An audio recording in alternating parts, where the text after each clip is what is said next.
동북아시아 3국은 겨울에도 채소를 먹기 위한 요리법을 개발했는데 우리 한국의 김치, 일본의 츠케모노, 중국의 파오차이가 그것입니다.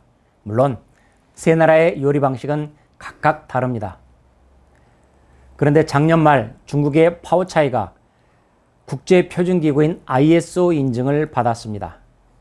물론 우리 한국 김치는 이보다 훨씬 앞선 2001년에 UN 국제식량농업기구 FAO 산하의 국제식품규격위원회 곧 코덱스 인증을 받은 바 있습니다. 그런데 중국 공산당 기관지 인민일보의 자매지인 환구시보가 엉뚱한 가짜 뉴스를 내보낸 것입니다. 곧 중국 파오차이의 ISO 인증 획득을 보도하면서 한국의 김치가 중국 파오차이의 한 종류다.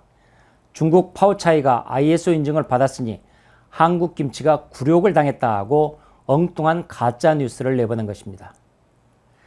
그러나 중국이 ISO 신청을 한 문서에 보면은 파오차이는 한국 김치에 적용되지 않는다고 분명히 적시되어 있습니다.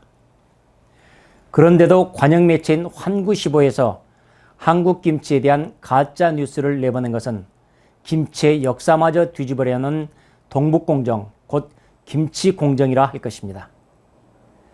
올해 초 중국 공산당 중앙정치법률위원회도 자신의 공식 계정에서 김치를 처음 받는 것은 중국이다. 한국에 대한 공격에 맞서 싸워야 한다며 김치공정에 나선 바 있습니다. 또 중국 라오닝성의 한 라디오 아나운서도 중국 SNS인 웨이보에 한국 김치를 비웃고 한국이 중국에 무리하게 굴다가는 나라가 망할 수도 있다라는 김치공정 막말도 서슴지 않았습니다. 중국의 이런 억지는 한복, 태권도, 설날, 단오 등 모든 우리의 전통 문화가 중국에서 유래했다는 이른바 동북공정에 따른 것이라 할 것입니다.